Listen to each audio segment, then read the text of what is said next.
I want to say I showed you the trailer, Mike, a while ago, like at least a year ago. And then around the same time I showed it to Heather, and Heather was like, someone talked about this with you yet? And I was like, no. And then you had kind of had the same reaction. And then we never got around to talking about it until now. And I actually am glad that we waited a while, because I feel like there was a need to build this movie up. Because I feel like if we had seen this movie without having seen some other Indian cinema, we might have thought that this is like the craziest movie we've ever seen. And there's a lot of stuff going on in this movie that is pretty fucking insane, frankly, if you just boil it down to the basic ideas of what's going on. But I don't think this movie would have hit the same if we had watched it when we were initially trying to talk about it about like a year and a half ago. Yeah, I think we were talking about the Corridor crew had been doing some special effects breakdowns, and they were talking about the one where it's the little Shah Rukh Khan.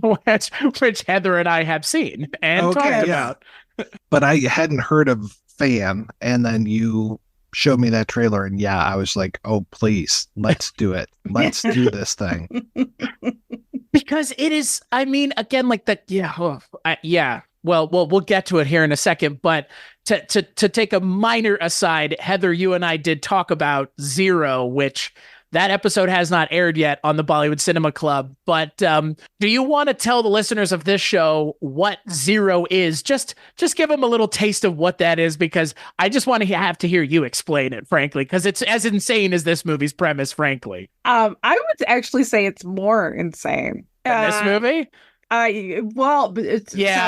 Okay. Yeah. So I hope everybody's sitting down. So the premise is Shah Rukh Khan plays as Mike alluded to, he plays a little person, and he is made a little person through the technology of computer graphics, and he falls in love with this brilliant woman who is this amazing scientist, and she's beautiful, but she has, I believe, did she have cerebral palsy, Chris?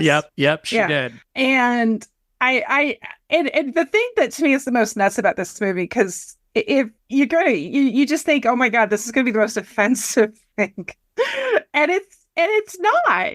It's really like not offensive. I mean, it depending. I mean, but I mean, it's not as offensive as you would think. Right. Agreed. And I think that's a testament to the people making it, is kind of what it feels like, that it works as well as it does. Because I remember when I started watching it, and then when you and I were talking about it before we started recording, the fact that there's a woman who does not have cerebral palsy playing a character with cerebral palsy would be the actual thing most people would be hung up on that movie about. But it's because they juxtapose that with miniature Shah Rukh Khan that it somehow doesn't seem that offensive, or as not poorly intended. They didn't have poor intentions behind it, is kind of what it feels like. It has a lot of heart. I will say that if my memory is correct, because it's been a little while since we talked about it, is that his height seems to range a little bit in the movie, where it's like he's an 8th grader. Now he's 2 feet tall. I don't know. It's a little random. But yeah, I think the most shocking thing of that was like, I'm like, this movie kind of works. It shouldn't. It shouldn't. It 100% should not work on paper. It does. It has a lot of heart. We're not saying it's perfect, but it's got a lot of heart. And juxtapose that with tonight's topic, where you beat me to it, Heather. Oh crap! I'm sorry. No, good. I'm glad you saw exactly probably what we're going to be saying about this movie coming right out of your mouth before. I was like, it feels like Heather's describing this movie too somehow. Oh my gosh! Well, we don't have a tiny Shah Rukh Khan, but we get 2 Shah Rukh Khans for the price of 1. And this time he's not playing someone else. But he is, but he isn't. Dun, dun, dun. Yes, he's played doubles several times, according to the trivia, and that is not shocking, because I think we've talked on your show before, Chris, that these Indian actors love to play doubles, and they love to double themselves, whether it's, I mean, even in Jawan, the one that we talked about, he's the old Shah Rukh Khan and the young Shah Rukh Khan. You know, we never talked about that, by the way. We didn't talk about that? Oh, we still have never talked. Oh, okay. Yeah, we talked about Jailer, but Jawan has it. The one Richard and I talked about, that has Amir Khan in the third one, Doom 3 has it. It's honestly, a very prevalent thing in these Indian cinema movies. And on this episode of the Culture Cast, I am still your host, Chris Dashu, much to the chagrin of many, and it's my birthday month, so we get to talk about the movies I want to talk about, which is Indian cinema. It's also Mike's birthday month, but Mike is not as vain as I am, and he doesn't take advantage of it like I do. No, I'll just take all of fucking May, buddy. Hell yeah.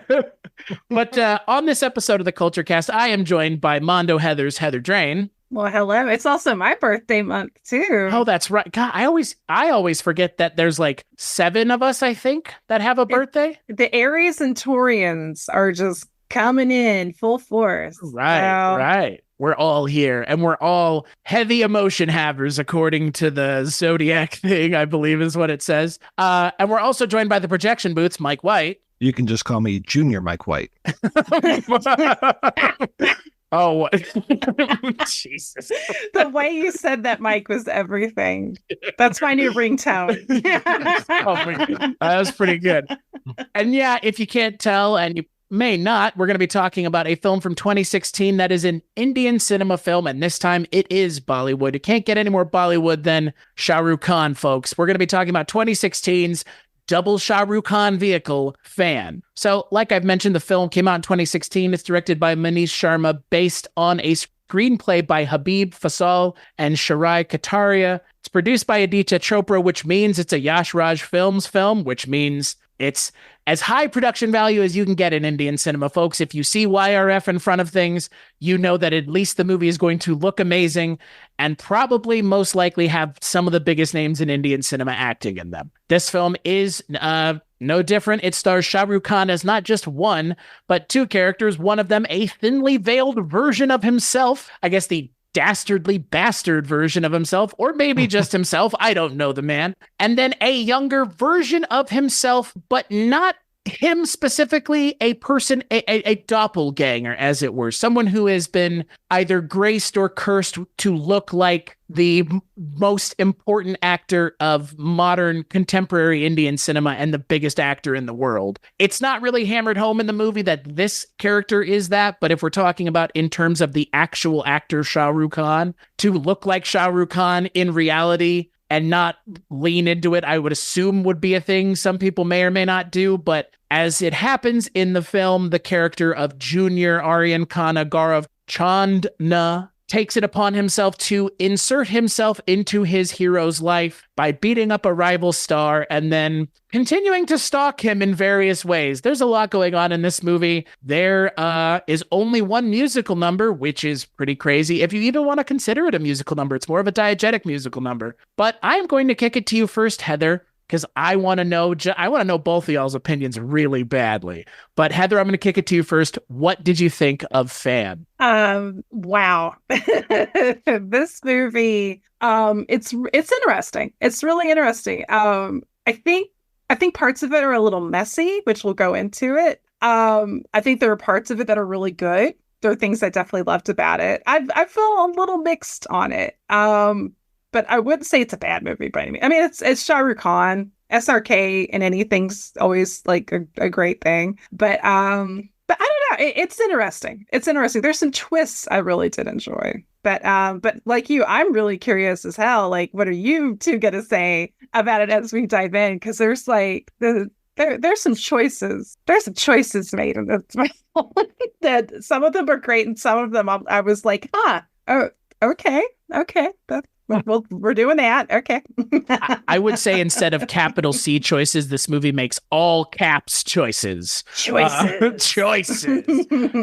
Mike, what did you think of the choices that Fan 2016 makes? There were some interesting, like you said, choices that were made. I've kind of seen this movie before. I think Fred Durst directed a movie that was somewhat like this. God in heaven. I mean, there is The Fan from, 1981, I think it was. The one with Michael Biehn, super young Michael Biehn, and Lauren Bacall. Yeah. Yeah, there's also The Fan with Wesley Snipes and Robert De Niro. There's also The Fan with Patton Oswalt. So we've seen these kind of, fan worship gone awry stories many times, but we've not seen, or at least I haven't seen, where the fan is a dead ringer for kind of a dead ringer for the main character, though not really. And it feels like certain times people can see that he looks like Shah Rukh Khan, and other times they can't. It's very odd. Yeah. And then the weird thing how it's a very like straight ahead drama film and a thriller and these kind of things. But then when you get into the action scenes, we've talked about this before, Chris, that these are superheroes. Like suddenly they just become superheroes for like 10, 15 minutes, and then they go back to being normal people. But those action scenes, I mean, it's like taken from another movie and plopped into this movie, basically. But for the most part, I really enjoyed this one. How about you, Chris?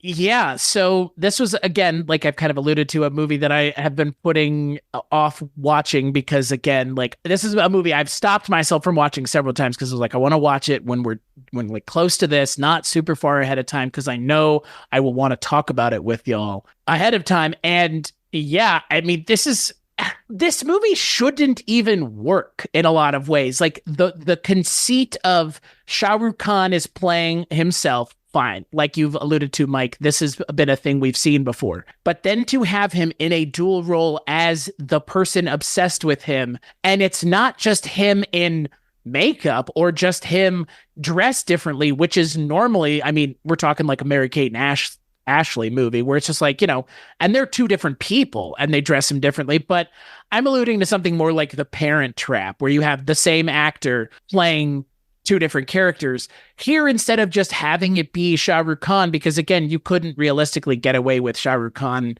in his mid 50s or early 50s playing a 19-year-old version of himself or 18-year-old version of himself. They do what is one of the most amazing CGI jobs I've ever seen. I do not say that lightly, because if this did not work, the movie doesn't work at all, because in a lot of ways, it is the Junior's character movie throughout. We see Senior a lot, but he is more or less in the background until Junior inserts himself into his life. But again, it's still Shah Rukh Khan playing the other character. And somehow, and I'm not even, you know what, I'll wind that back. Not somehow, it's because Shah Rukh Khan is an amazing actor. That's why.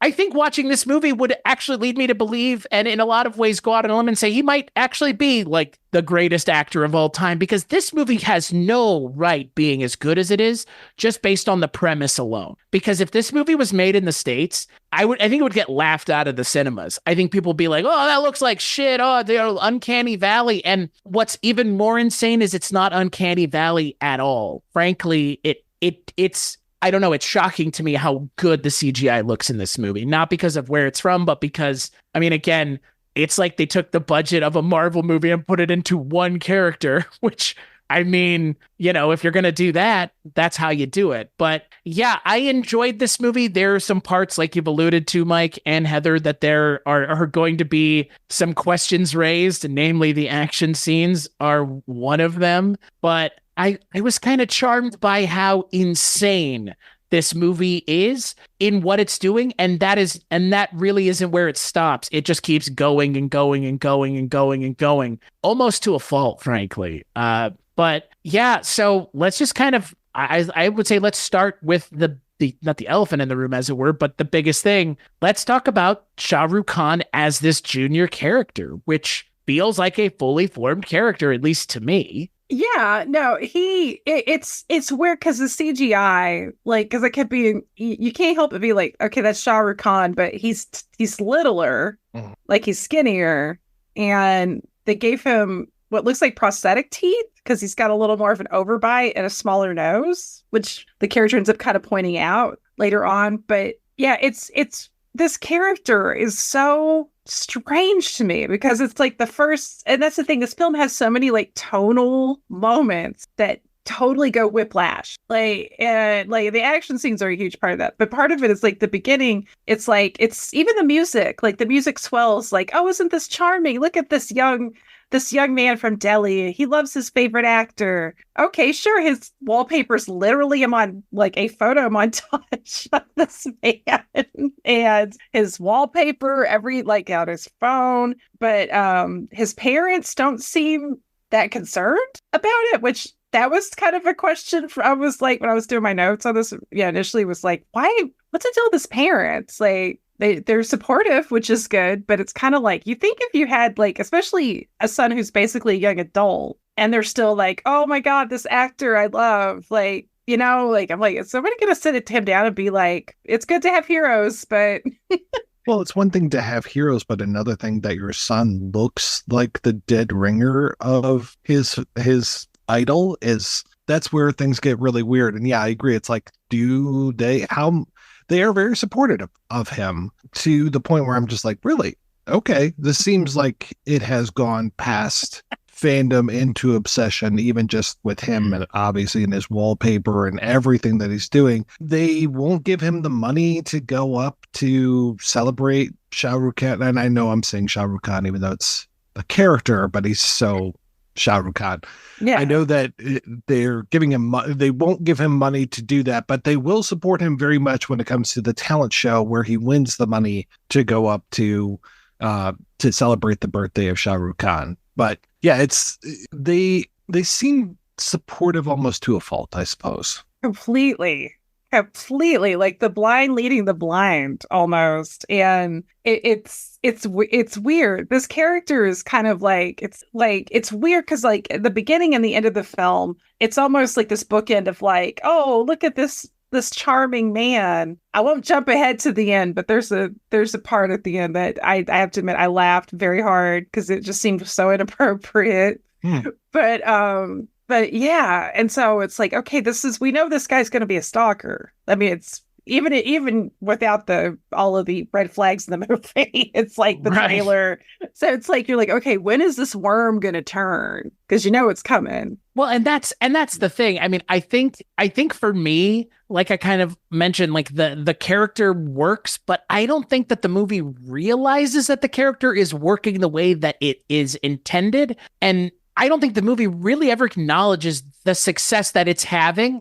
It's trying to do something else almost the entire time. Like the music in a lot of the early scenes is kind of too upbeat for where we know this movie is going.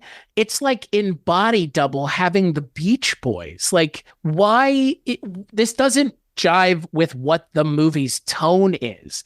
Because like you've both already talked about, the movie is about a stalker fan, hyper fan, who just happens to look like the person he's obsessed with. I mean, it's kind of, and I would actually say it's maybe the biggest failing of the movie is that the movie doesn't acknowledge he looks like him enough. It should be like a bigger deal. Like when he's in that crowd of people, they should be like looking behind when he's moving up and be like, holy shit, this guy looks like Shah Rukh Khan, because there's a scene after the intermission effectively of the movie where the junior character puts on a disguise enough, and Groucho Marxes up himself, puts on a hoodie and some sunglasses, and boom, now he looks like Shah Rukh Khan. And he goes to Madame Tussauds and starts behaving bad, and people believe it's him just there. Like, it's only been a year later, give me a break. And like, that's the one thing the movie did not succeed at, and it's the thing that I don't know why the movie's not invested in acknowledging the fact that this is kind of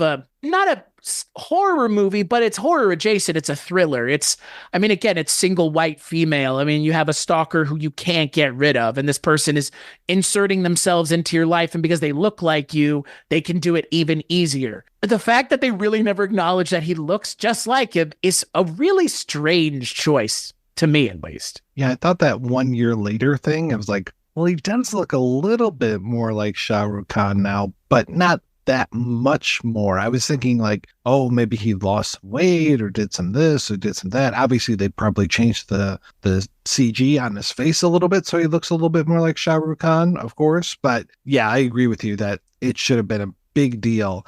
And I'm curious if audiences, were they supposed to think that this was more light and fluffy? I mean, we've got these freaking bullies in the movie within like 5-6 minutes of it opening, and they're real dicks to him. So I'm like, okay, this movie has some malice, even in these earliest scenes.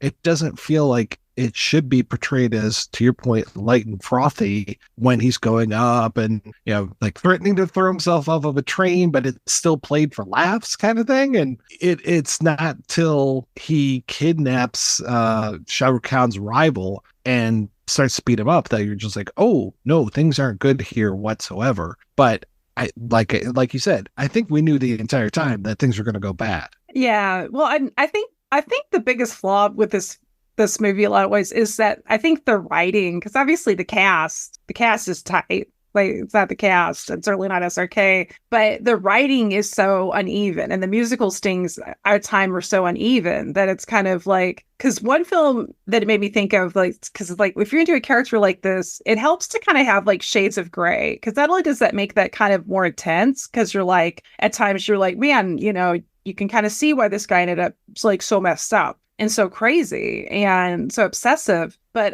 it also like puts you in an uncomfortable headspace. And I love it when movies do that, like Fade to Black with Dennis Christopher, which is such a great film, and talk about a great performance. But the thing that helps that film, is that there are times you really do understand that character, and you kind of understand why he's obsessive. And, there's a lot of shades of gray there, and it's pulled off well. Like, SRK's got the talent to pull that shit off. I just wish that the writing would kind of match that. And, like, I kept hoping, and they kind of allude to it much later on in the film, of this being one of the biggest issues with this character with I'm going to say Guy Van, because that's my Southern accent coming out.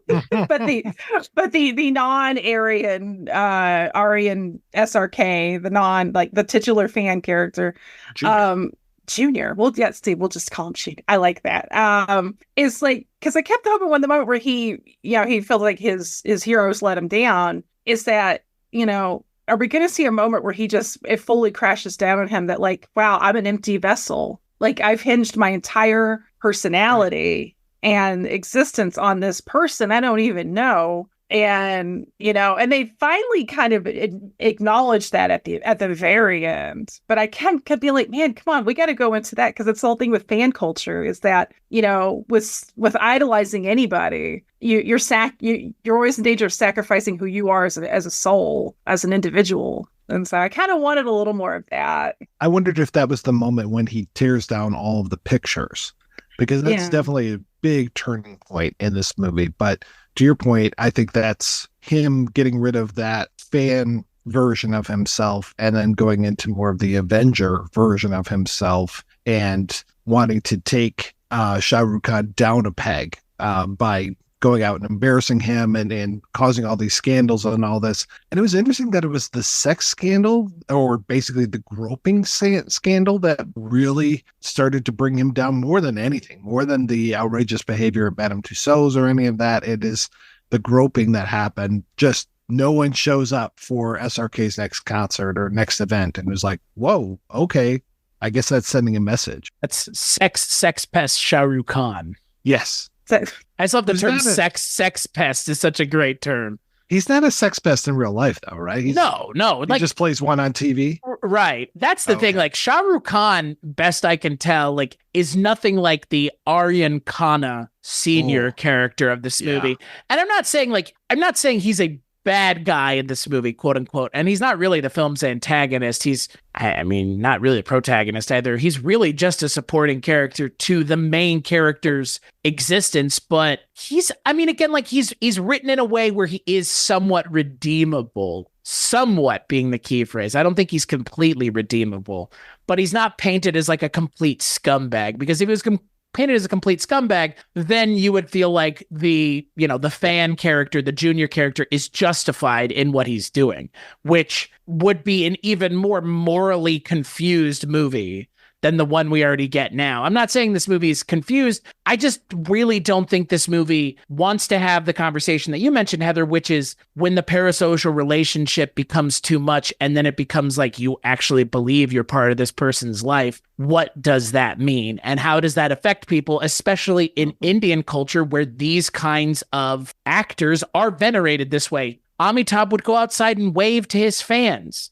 every weekend. I mean, that's a thing like that. And there's nobody doing that here like that. I mean, there is fan culture in this country of Hollywood star tours, but it's different in India, and they really never get into it, which seems like such a strange missed opportunity. I thought so too. I kept waiting for that, to be honest, because, I don't really think we have proper stars anymore in America, like especially compared to India. Like in India, stars are still stars. Like over here, like celebrity culture has taken over, I think, the star system. Like we don't really have an equivalent to say, like, if you're going back to old Hollywood or even like, like 60s Hollywood. Like, I mean, we don't have really like a Frank Sinatra or Clark Gable, a Jean Harlow or a Sidney Poitier or, whoever, like, I don't feel like any of the current actors have that star power. Nobody's like, I mean, there's fans, but it's celebrity culture. People are more enchanted, I think, in this country with celebrity and that sort of image than they are with actual, like, somebody see me, like they're almost like a magical charismatic, which is kind of what it feels like to me with Bollywood. It's like, to me, it's like almost like old Hollywood, where it's like the stars just seem truly interstellar. Well, and I think there's also a stunning, and again, like maybe this is just me processing it through my Western, lens, but there is also a stunning lack of cynicism regarding movies. I mean, they are seen as a product, obviously, but I think they're appreciated as less of a product and more of a thing that is, you're going out of your way to go do this on the weekend, which is why it's kind of tonally inconsistent, because if you go see this movie with your family and there's a mother, a father, a son, and a daughter, they're kind of each going to get something out of this because there's a little bit of action and there's a little bit of romance, neither of which really work in this movie. Actually, they almost work against the movie that this movie should have been if it was written a little differently and focused on a little different things. But again, it doesn't make that decision, which I'm perfectly fine with. It makes this movie exactly what it is. But at the same time, that's the way Indian cinema tends to be with these big movies, with these big actors, is there's a little bit of everything for everybody. Yeah, a buffet. Yeah. Which is, I mean, again, like the siloization of genres in this country with film is kind of, why we can't, watch certain movies and go, why? I don't really get that movie. A lot of that comes from the movie not necessarily falling into a tidy genre box, because again, some of the most interesting movies tend to have no genre at all. They're just kind of their own thing. And that's why I think Indian cinema for me is still so exciting, because that joy of filmmaking has not been lost. I mean, even as weird and off the wall as this movie is, everybody in it is putting in 100%. I mean, and again, it wouldn't work half as well as it does if Shah Rukh Khan wasn't giving it his all, and he is. Imagine if he was just sleepwalking through this movie like Chevy Chase did in Oh Heavenly Dog, a movie where he plays two roles. Just, I don't care, it's whatever. Like, no, this is a commitment to a role in a way that is, again, like, this movie is being centered around this one actor, so he better be giving it his all. I was surprised too at just all of the locations for this. I mean, that we actually go to London, and there are all these scenes in London where I'm like, do we really even need to be in London? Can this be someplace else? But it also sounds like he was shooting other films at the same time. I can't even imagine this guy's schedule. I mean, these people are superstars for a reason, because they work hard. I mean, not only are they doing these crazy action scenes, but they're also memorizing all this choreography and doing all this singing and dancing. I mean, it's nuts to see what they go through for these films. And to your point, Chris, I totally agree as far as the lack of genre or just playing with genre. There are so many times in these movies where I just don't see twists coming, because sometimes they're just outrageous. And I'm like, really? We just did that? Yes, we did. We are doing that. But I have to say, this one, it's only, quote unquote, only 2 hours and 18 minutes long or something. And that's so short for a Bollywood film. And it really is pretty conventional. Like, I would think that Westerners would not have a problem with this movie whatsoever, because to your point, there's the one song, there's at least three really solid action scenes. Yeah, maybe this is something that could be a good entree for white people that want to explore Bollywood cinema. And it's a really interesting, like, use of CGI that we really haven't seen we've seen it in Western cinema, but it's been used in a different kind of, I wouldn't say more disgusting way, but a more cynical way, which is resurrecting the corpses of the dead with Carrie Fisher and Peter Cushing and Paul Walker. I mean, I could continue. There's no point, because those are three really terrible examples of decisions that were made in movies that like really are just like, you don't have to do that. And here it's like, we're going to use that similar technology of like taking a full face and putting it on another person's body, but we're actually just going to take the normal guy's face and do something to it to make him indistinguishable enough from the real person. And I mean, outside of like a Mission Impossible movie, but there it's like used as a gag. This is the entire movie where Shah Rukh Khan is giving a performance behind a CGI mask. Right. Yeah. The when you talk about people that are hiding themselves, I just immediately thought of Tilda Swinton with some of the roles that she plays, where you're just like, oh, that was her? Okay. But as far as like being behind CGI the entire time, I mean, the only thing I could really think of that immediately came to mind was Benjamin Button. And even then, I think that there are plenty of scenes with regular, quote unquote, regular Brad Pitt, but then it quickly moves from old man to young man, younger than Brad Pitt. The only Western actor I can think of that's consistently shown to be able to kind of consistently emote very well, like behind like a wall of CGI, is actor Doug Jones. Oh yeah. That's a good point. Yeah, a man I respect so much that I can only call him actor Doug Jones. I physically cannot just call him Doug Jones, even though I just did. He is actor Doug Jones. But no, I mean, yeah, Shah Rukh Khan. And no, I read that too, Mike, where he was filming 2 other movies. It's nuts, right? I can't even imagine. I mean, and yeah, like agree. Like somebody like that, yeah, he needs to be a star anyways. I mean, yes, he's mad charismatic. You know, he's handsome as hell. Very handsome, very talented. But good Lord. I mean, you think about all these little, like, it just makes so many Hollywood people look like the crybabies with their, you know, it's just like, oh, it's and the CGI was so good in this as a whole. There was honestly for me one uncanny valley moment towards the very, very end. But as a whole, and I mean, especially because just like a few days ago, like my husband and I went to the movie theater, and of course all the trailers, and I mean, because we saw the new Godzilla X Kong movie, and of course that's a lot of CGI, but that's monsters, so a lot of it's monsters, so it's a different story. But then you're telling me they didn't get a real giant ape to play the real giant ape in the movie? Giant apes everywhere are angry. Worst movie ever. I don't want to talk about it, Chris. Where's representation? Where's the giant apes?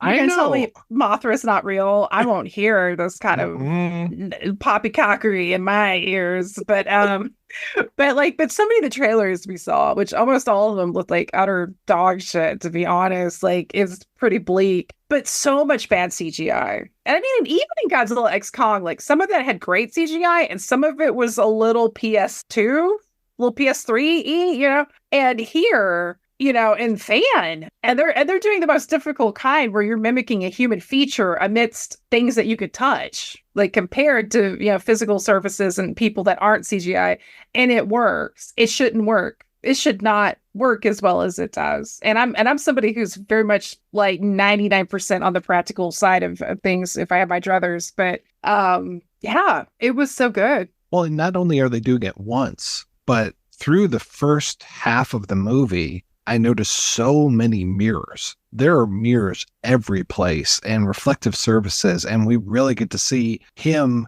Junior, being reflected multiple times. So it's not just on him, but it's all of those reflections too. And it's just like, oh my God, it's just this nut. And then as we move through the story, like after his moment where he has felt betrayed, we start to lose the mirrors and we start to move more into him and Shah Rukh Khan both on screen at the same time. So they're quote unquote mirroring each other, but the mirrors themselves kind of go away. But even like when he's on the train, where does he go? He goes into the bathroom. When he's pulled in by the conductor, it's like him and he's fixing his hair and there's like 2 of him next to himself, all of these reflections. And it's just, again, great job to do. Well, and to your point, the again, like, you know, Heather, you're mentioning the idea of like everything now has CGI. I do wonder if this had been the way CGI had been used, if we wouldn't be in the state that we're in now, where it's like, we'll just do it in post-pro. Like that has become kind of the death knell of so many things. You hear it like, we'll just fix it in post. It's fine. like, I get that this movie, you had to do that. You didn't have a choice,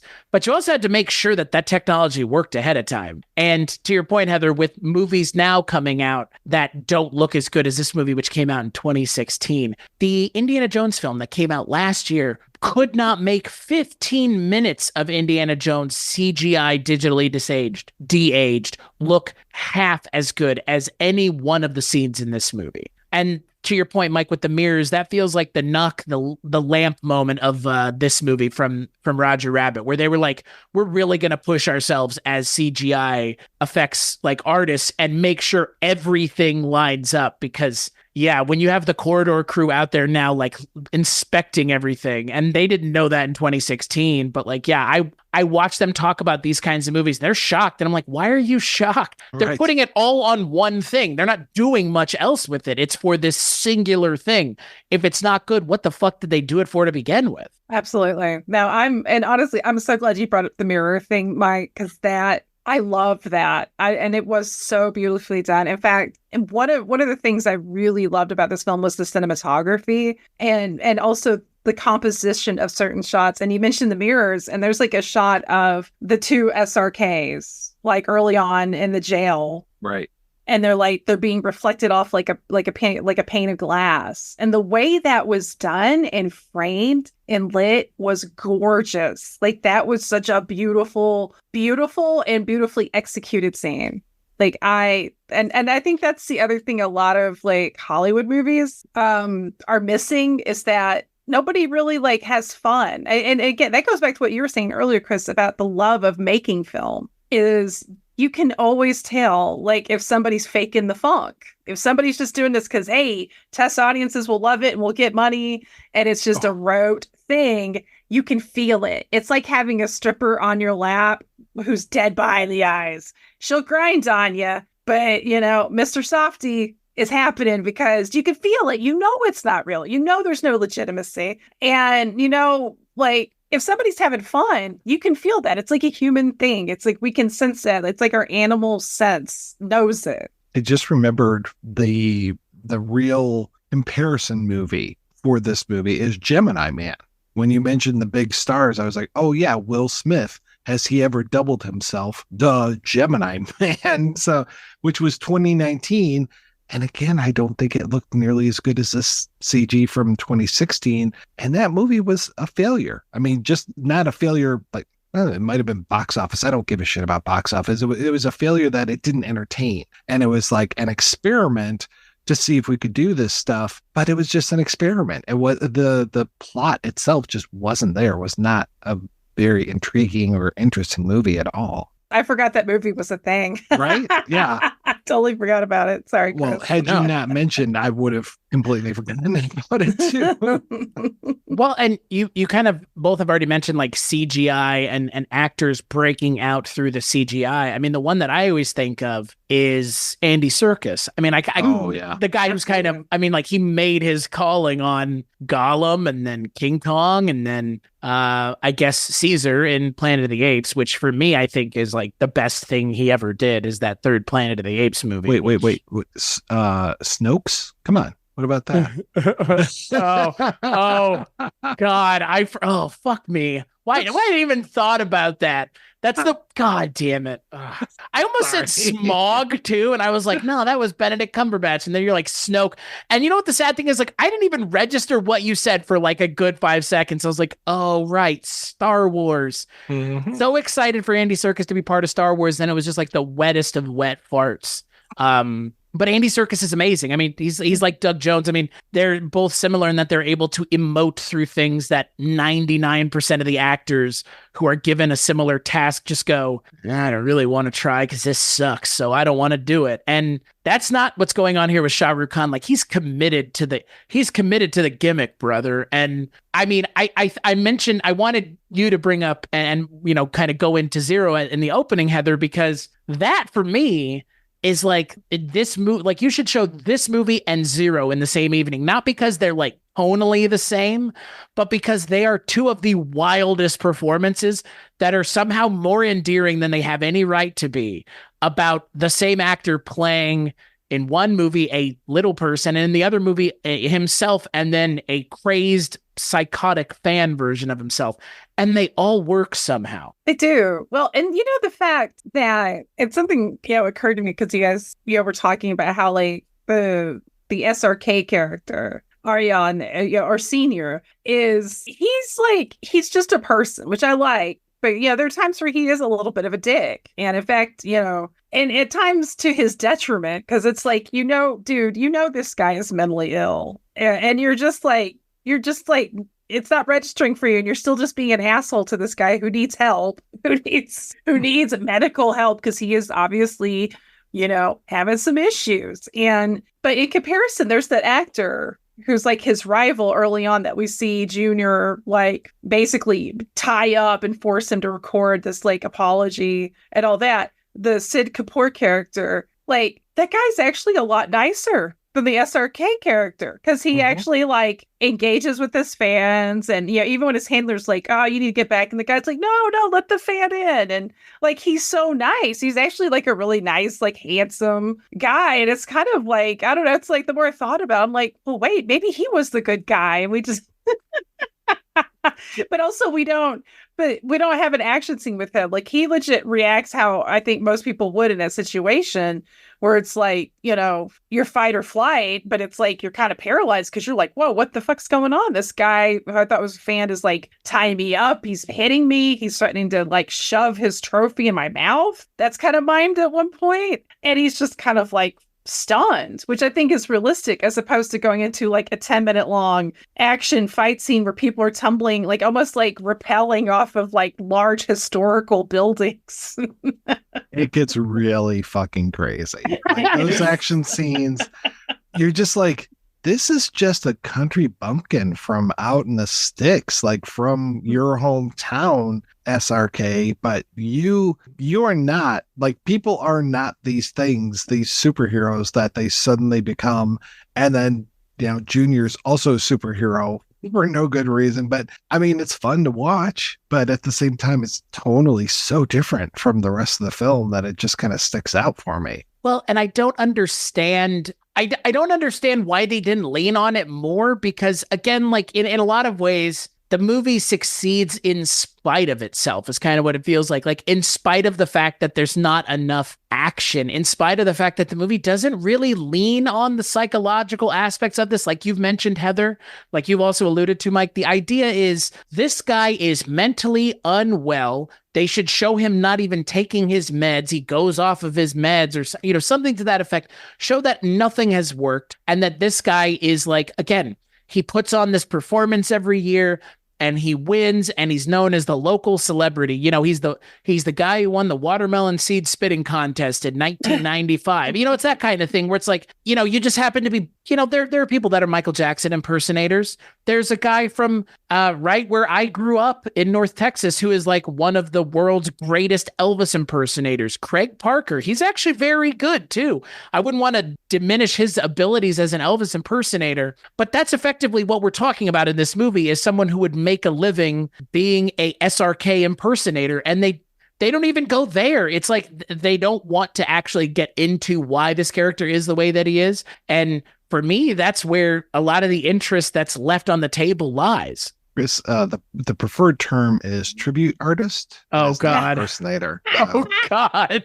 Being a fan of Sherman Arnold, Michigan's own Elvis tribute artist, I'm aware of these things. So.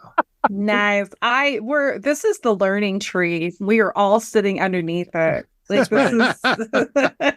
You'll notice none of us said midget at any point, so until now. the learning tree. The learning. It was we didn't even get like a training montage. Like you kind of like that's the other thing, is like if we had seen him being like, okay, he's going into Avenger mode, vengeance mode, and he starts working out. He starts being like, okay, if I gotta match my idol and make sure that my name is always linked with his, that I got to mirror him in every way, because SRK is buff. That is, I mean, because even his like shoulder muscles, those lats. I don't know. You get the swole muscles, the big swole, the ones where you can't shrug your shoulders. Yeah. Right. You're like, where's my neck is gone. It's all muscle. But I mean, can't like, wear collars. My neck's too big. but like he even when he's wearing like a turtleneck or something, you can see like this guy's jacked. Like SRK's in beautiful shape. And like, so it's like, and you know, if this guy's going to go toe to toe with them, it's like, yeah, get a montage. Like you said, Chris, like maybe him not taking his meds, him maybe retreating. Because at what point later on, the parents say, you know, he was fine until he met you and he came back different. But we never see any real interaction with his family other than him selling the cyber cafe, which my question was like, where did he get all this money as like basically a young adult to own his own business and get all this money for selling it when he's still living at home? I think it's all those talent contests. That seems to be his only real income source. And he gets like, I don't know how much 20,000 whatevers are compared to other things, but he's got that big wad of cash when he's taking the train that he refuses to buy a ticket because he wants to travel the same way as Hero traveled. Okay. And he's peeling off $100 bills or whatever for 100 rupees for a vegetarian meal. I'm like, okay, that's my fan theory. And I do mean that as a pun. $139, by the way, is how much money he won. Oh, okay. It's effectively like, say, 250 American. 20,000 rupees is about 250. And yeah, so that's the thing. Like, his parents go, you're not going to spend $250 to go to Delhi to see Shah Rukh Khan. Like, there you go. They're probably like, it's going to cost more. Yeah. Well, and that's the thing. It's like you both have alluded to, the beginning of the movie doesn't really do a very good job in setting up what the actual issue at hand is, which is this guy is unwell and none of this is okay to begin with. But it's kind of played with such flights of fancy that he's in these talent shows, and look at him, he's juxtaposing himself with himself, and he's doing these dances and everybody loves it. I love that comes back later in the movie as kind of this sinister thing and it's not even sinister, it's actually for his own good, because again, he is the villain of the movie. But like, those scenes are kind of unfortunately few and far between in the second act of the movie. The second act of the movie just kind of meanders all over the place in a way that by the time we get to the third act, where it's like a full-blown action movie, it doesn't feel as earned as it should have. And again, I'm not saying that the action movie couldn't have worked. It plenty well could have, like we've kind of already talked about in these films. Normal people do crazy things all the time. But here it feels like even a step too far. Because again, like, they don't allude to him having really made any changes. He's just, we don't see him for a year. Okay. Yeah, it felt a little random. It to me, it's like, it's just like, I'm like, oh, okay. And yeah, like, it doesn't, the film as a whole is very enjoyable, as I think we're all pretty much in agreement on that. But yeah, that's random. And also just the fact that a guy that his thing is computers and owned a cyber cafe all of a sudden is able to do like triple like somersaults and like parkour. Like, I believe SRK's character can, because he's an actor, like, more believably. But yeah, not the local dude, like you mentioned, Mike, from your neighborhood. Like, when we all knew somebody like this in high school that was like really into something or someone, probably to what one would say in this film's case, an unhealthy level. But again, like this needed to be painted even more kind of sinister.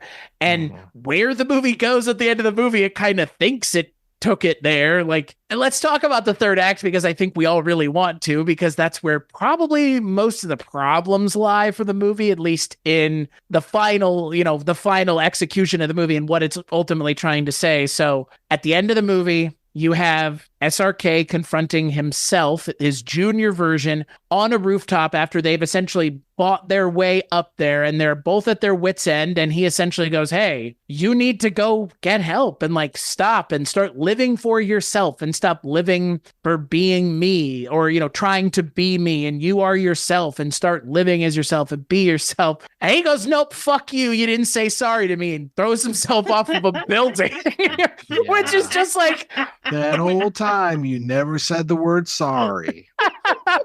Such a binary choice we have here, apparently. I mean, I guess if we really want to dig into the idea that this guy's unwell, I guess the movie makes it pretty clear in the most drastic way possible that this man is clearly unwell. But I don't feel like the suicide at the end of this movie is remotely earned at all. It kind of just feels like we don't know where to go with this movie, really. Like, I get what they were going for. It's like our names will be linked forever, but like, so what? Like, Jodie Foster and John Hinckley are linked forever, but I think Jodie Foster at this point is probably more known for other things because as time passes and people forget and new things are made, people tend to forget those things. Most people now don't think about Richard Gere and the gerbil anymore. Like, that's not what anybody thinks about. That was a thing. Speak for yourself, buddy. Sorry. Team gerbil. All the sorry. When I was watching the movie, there's a moment where it's the two guys that come to pick up Junior after it has been revealed to Senior what he did with Senior's rival. The two guys that come to pick him up are tall. They've got these mustaches. I can't find their names on IMDb, but I would not be surprised if they're two of the guys that hang out with, well, maybe not because it's South Indian, but they so look like those dudes that hang out with Jailer, the ones that are sharpshooters. Oh, yeah. Two Indian heavies. Yes, I will agree with you that the suicide is unearned, but I have to say it is shot beautifully with the lights in the alleyway and then the I think you mentioned blowout earlier. All of the fireworks going off overhead so reminded me of Jack at the end of Blowout when he's cradling Nancy Allen's body in his arms there. Oh my, okay. I'm glad you brought up the fireworks. That was when I started laughing because I was like, Bridge too far. Yeah. I was like, what? Like, this is, I mean, the suicide, I didn't have a total issue with it just because like there's the whole thing where he's talking about you've ruined my life, even though he's ruined his own life because, and I had to mention my personal favorite twist is when Senior is like, okay, basically, okay, you want to go, kid? Okay, let's see how you like it, and goes to his parents' house, yes. Talks to him from his, right next to his parents, being, it's like, oh, you're gonna see the real me now. I'm not a star now. I'm just a guy from Delhi. Like, and he's all like in like a badass mode, and he impersonates his stalker for the talent show while his stalker is watching him aghast. The best part of the whole goddamn movie. Thank you. Oh my God. I was almost clapping. I was like, great. I was living for that moment. I loved it. So with him suicide, because his parents at this point they've been forced to face the fact that like, yeah, your son has lost his shit and he's literally trying to kill people now and shooting at a public space. So yeah, I mean, there's no turning back. As sweet as the thought is it for Senior to be like, basically say, no worries, I'll go back and act like nothing happened. You do that too. I'm like, I'm pretty sure the police might have an issue with that. I mean, that's something, yeah. Not to mention the laws that you have broken in other countries on top of that, and breaking and entering, scaring his poor kids and his wife, and just all kinds of craziness. But there was kind of a beautiful, like, sort of fuck you about being like, you didn't say sorry. And it's like, well, this is why this guy was never in a real relationship.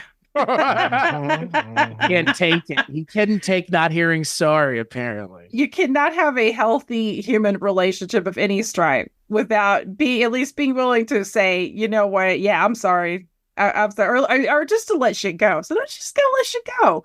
It's healthy. You can't hold on to things like, whether somebody, didn't clean the toilet seat, or if it's your favorite superstar and they snubbed you and may have thrown you in jail because you may have kidnapped somebody against the bill. Beaten just a little bit, just a wee bit, but just a wake up call. The way that suicide, Mike, you nailed it. It's perverse because it's beautifully done, and it's like a hero's death. Right. they have given him the moon pushes of death scenes because it's gorgeous. The music's nice. And also we got fireworks. And this is where I thought it was a little uncanny valley when you have that camera angle where his face, the camera angle where his face is facing flat straight up. And it's almost like Rictusgren. It's so close to Rictusy. I was a little unsettled by that, but it's a death scene. You probably should be unsettled, but I was like, okay, movie, I get it. The total whiplash. You're just getting that one little more like whip sound in there of just like, what are we? I don't even know what's going on now. Okay, he's beatific. Nice.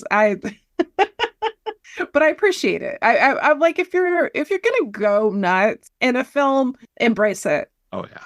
It's the only way it's going to work. I kind of wish the movie had gone more nuts. Like, frankly, like I don't know, like and then that's kind of what we're all saying is like, I wish that there was more of the stuff we enjoyed, which is the movie just being very strange, like in a very specific way. And I actually come to think of it and kind of surprised, given how successful this movie was, that this movie hasn't been remade in the States, like with a major Western actor. Like you mentioned Poppycock does not count. That Fred Durst movie with John Travolta doing a terrible British accent does not. God, the fact the that Fanatic. The Fanatic. Yeah. God, that movie is good Lord. This movie, I think I'm surprised they haven't, some aspiring, Western filmmaker didn't watch and go, well, if we get the right actor, they probably would do this in a heartbeat, like a Johnny Depp type, or, someone who's like, just like, I'll do it just cause like and you can, cause again, you could lampoon the real person at the same time. And well, yeah, it's like Bowfinger almost, where you've got the two brothers. Like you find out at some point that the second Eddie Murphy is the brother of the first Eddie Murphy, but the first Eddie Murphy is completely insufferable, lampooning himself, which I found to be great. Right. And again, like this movie doesn't even really pull the trigger on any Shah Rukh Khan stuff either. Like it's, and look, that's probably because he's the one in the movie. If it weren't him, but it was a character meant to be him, kind of like, and again, maybe another thing that's similar to this, but it's done with practical effects is a Tropic Thunder, where it's like, you're kind of speaking to the real people, but like, again, Ben Stiller is playing Tom Cruise in that movie, which is why they're lampooning Tom Cruise. I don't know. I mean, I'm not saying SRK is not a well-intentioned, self-aware human being. I'm not saying that. He probably is. He wouldn't have gotten as far in life as the level and caliber of actor that he is if he wasn't half self-aware, at least completely self-aware. But because he's playing the character in this movie that is himself in effectively real life, they don't send it up. It's just, he's just there. And it may have even been better if he had been dialed up a little bit. But again, I think the movie doesn't really ever pick a lane, unfortunately. But I will say the scene at the end of the movie where he sees Junior in the crowd is just, it's such a, what the hell? He'll like be haunted forever. I mean, guess. Yeah, it that reminded me of like a Taxi Driver moment with like Betsy getting into the back of the cab. I was just like, okay, we're gonna end this way. All right.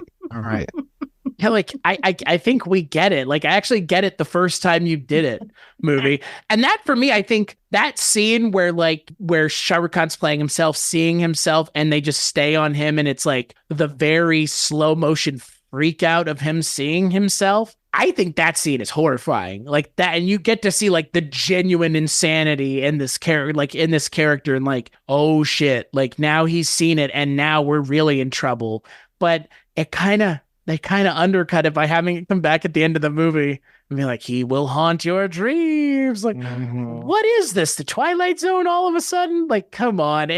We get it. I get it, movie. Like this movie is not playing fair with its emotional kind of cards. It's holding some back because again, it has to make Shah Rukh Khan, I guess, relatable and likable as a character. But I think it would have been a little bit more interesting if he had been kind of a bigger piece of shit throughout the entire movie, just to underscore the fact that at the end of the movie, this guy also gets what he deserves. Like, I don't actually think Shah Rukh Khan's character in the movie deserves to be saddled with this psychotic human being that was obsessed with him. Yes, he did not say he was sorry, but to Heather's point, get a fucking grip, dude. Yeah. Yeah. I don't, well, especially when he keeps being like, you still didn't say you're sorry. It's like, dude, you just framed him for a whole bunch of illegal activity in a foreign country that he's not a citizen of. He's got to deal with like this third-rate, pissy ass, it's Peter Capaldi, like, like officer, who was slightly a little racist. I felt like he was like, yeah, he definitely was. Oh my gosh, I was, and I'm like, that guy's the villain. Can we just have him stalk his ass? Like, Right. like SRK's not that. I mean, even SRK in this film, in his most dickish moments, he's not that bad. It's nothing transgressively bad, And honestly, if they had mentioned in the movie, hey, he's making 3 films and he's got kids. Okay, yeah, he's not going to be Mary Sunshine all the time. I'm exhausted just thinking about it. So, yeah, and that whole end scene was weird because it's like, because the way that the characters were looking at each other, I'm like, is this supposed to be scary, or is this some sort of like transcendent, like, there you are, my little stalker ghost or something? I don't know. It just seemed tonally, again, because like, think about crowd scenes in A Perfect Blue, like, and that's a very different movie, and I know it's an anime, but like her stalker, when you see his face in those crowds, it's immediately like terrifying. It's scary, and you feel for her, you worry for her, And I feel like if we're seeing a dead ghost of a stalker, that should be a similar vibe. Well, I'm just glad that they didn't have him mouth the words "I'm sorry" and then have the ghost like fade away. That would have been so bad. Well, at least they didn't replace the ghost with Hayden Christensen.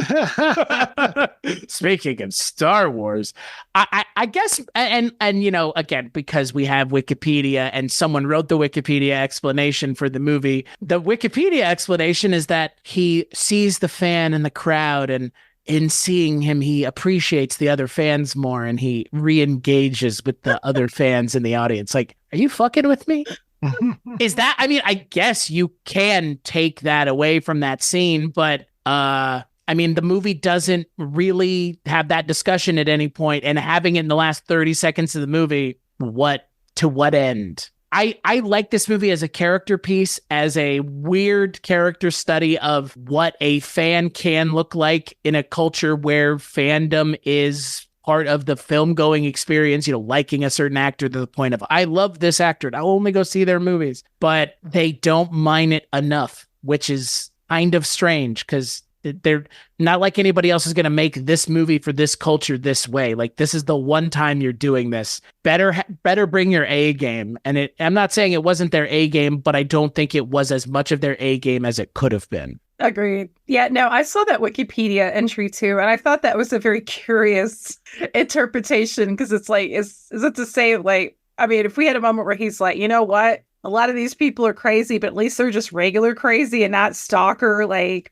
forging IDs and wearing fake beards crazy. No, it's handled so weird. It's almost like part of me almost wishes they would have gone darker and be like, where he keeps seeing different people looking kind of like the fan, where it's just, you realize this is but again, it's like me probably wanting more of the parasocial kind of aspects brought to the forefront, because I feel like there is potential for that. Like, I feel, but you know what? I enjoyed the film. Gosh, I have, somebody could definitely do a lot worse than the fan, as evidenced by the trailers that I had to sit through. Twisters? Really? Oh. At first I thought you were talking about the trailers that you had to sit through on Fan, and I'm like, no, those trailers were fine. No, I mean, it was fine enough for me to tell Chris, like, oh my god, let's do an episode. No, you're right. Twisters was absolutely awful. They missed their big chance. There's no cow in the trailer. The cow sold the first movie. Well, they should have had 2 cows. Exactly. That's what it should have been. One for each twist. Right. I was more of a fan in the first movie of the smoldering chemistry between Bill Paxton and Helen Hunt. My God, listen, Could not stand one another, apparently. That's real. That's real. They apparently hated each other so much that when doing the footage for the Universal Studios Twister ride, they refused to do it together. So if you go to the ride and see it, that's why they're in two different places, because they hated each other so much they didn't want to do it together. Oh, that's funny. I had no idea. Spilling the the twister tea. Titster. Wow, that's a whole different movie. I think that was the porn parody.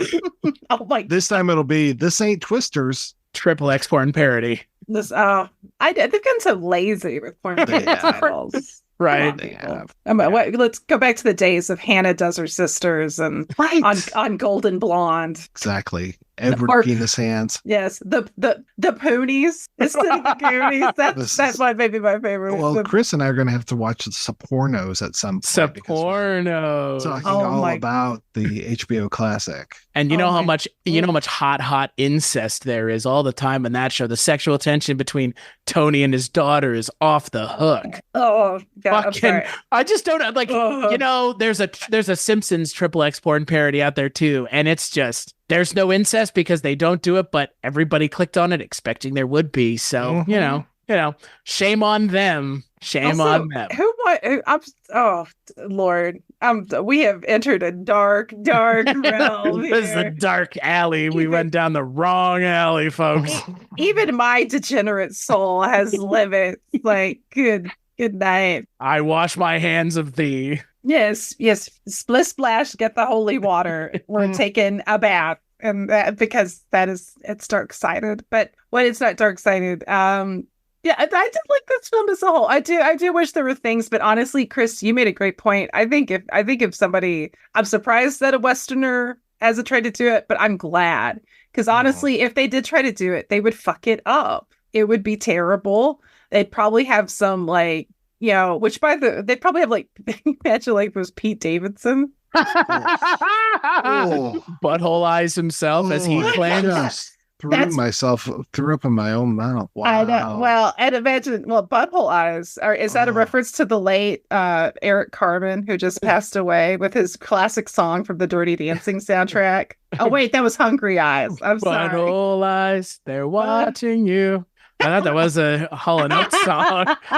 They see your every move. I mean, butthole eyes, they're taking a poo. They see your every poo. That's the Weird Al approved version.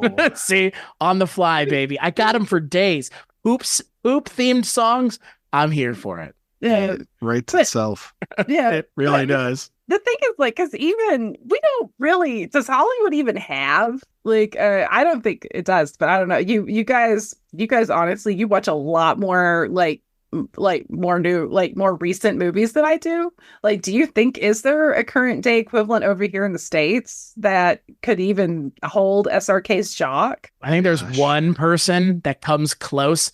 But I guess two people. I could see two people playing the role in this movie. Either on the nose, Tom Cruise, or Robert Downey Jr. I would add, of all people, Keanu Reeves. Yeah. Oh, wow. Whoa, I'm myself.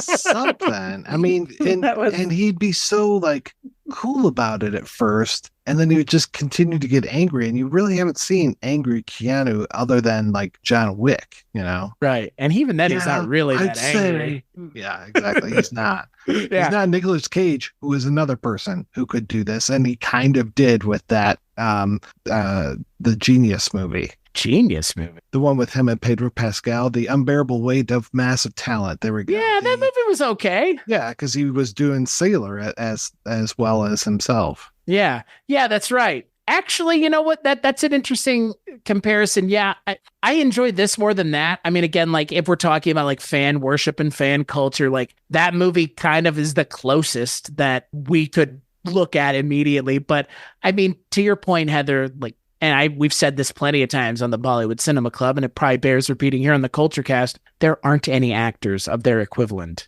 in the States. There's not an equivalent of Rajnikant. There's not an equivalent of SRK. There's not an equivalent of Ranbir Kapoor, who I'm 99% convinced is supposed to be the Sid Kapoor character in this movie, which is the name of the first movie Ranbir Kapoor got known for. Was his character in that movie was named Sid. So I'm like, is that what this is? He also kind of looks like him too, but I don't think Ranbir Kapoor is like, again, that character in the movie is not even an asshole. So it's actually beside the point, but I don't think there's anybody like a lot of these really big Indian actors. And I don't even think you have to be that big, because the one actor, Heather, that showed up a bunch of times then when we did Bollywood Cinema Club a year ago, those episodes still haven't come out yet, is Johnny Lever.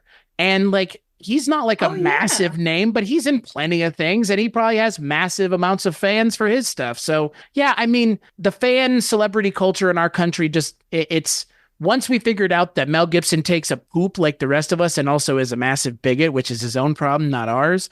But, you know, that Tom Hanks takes his dog for a walk. Now that we know that, they're not nearly as exciting as they used to be.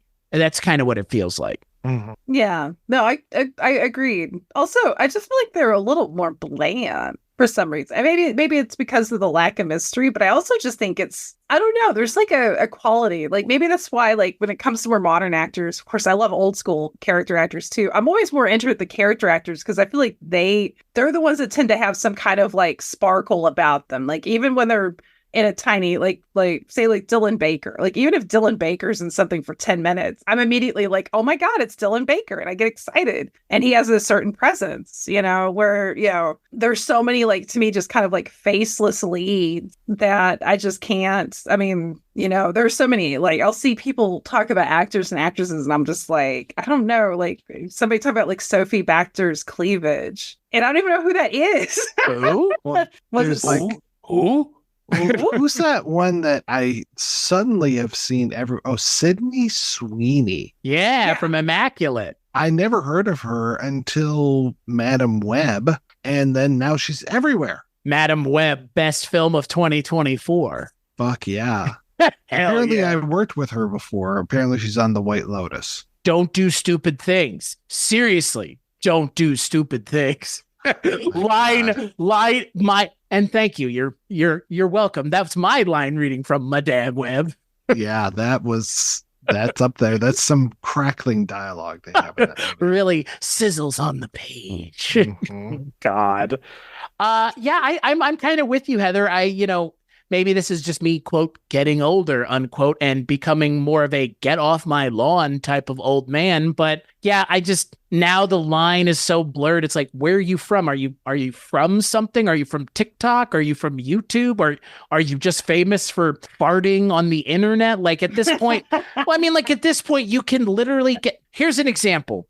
I was in LA a couple weeks ago and I saw, while walking out of the bathroom, and I won't say who, a pretty famous YouTuber that my parents watch. And like, I called my parents when I got out of the bathroom and I was like, hey, I think I saw this YouTuber that you guys watch while I was walking out of the bathroom. They were like, you should go say hi to him. And I was like, guys, no fucking way. But I was like, but I'll do it for you guys. I was like, I'll do it for y'all because I love you guys so much. So I like walked up to him and I was like, hey, I just wanted to let you know, like, and I feel bad now in retrospect. Like I was like, I don't watch your stuff, but my parents do. I was like, oh, sorry. And then he was like, oh man, that's really nice. And I was like, yeah, okay, bye. But like, again, like he was able to walk around in the airport with like, and you know, there are people in the world that cannot do that. And I think that is becoming less and less every day. And also I think it's becoming less of a thing anyways. Like, I don't know, like everybody can have their 15 minutes of fame now, even if you create it for yourself. So it feels a lot less exciting when you can just be like, I'm going to make YouTube videos and get famous that way. The path to being famous is a lot more wide open than it used to be. Yeah, that's an excellent point, actually. That's also like, that guy sounds nice. I'm glad at least he wasn't a dick. Yeah, it was very nice too. I mean, I kind of came off as a dick by accident. I was like, it's not that I don't watch your stuff. I don't watch your stuff, but someone else enjoys your content. So at least that's what's important, right? You know, I would have taken the comp. Absolutely. Yeah, as opposed to, what do you do? Podcasts? No, nobody does that to us anymore, right? Mike, final thoughts on Fan. Yeah, like I said before, I think this would be a good entry point for people to get into Bollywood films if they haven't before, because it is gritty Western concept. We have seen this before. I think the action scenes are great. Like the one musical number that we have. Almost wish that there were more. And yeah, it's on Amazon Prime right now, and the subtitles are very good, which is surprising. This is one of the few films, Chris, that we can say the subtitles were really good. So thank you for once, Amazon. If it's a YRF film, it has a very high likelihood of being well subtitled, as you can probably tell. Yeah. Once we kind of start deviating off of the big studios, your mileage is going to really vary. Yeah. Yeah.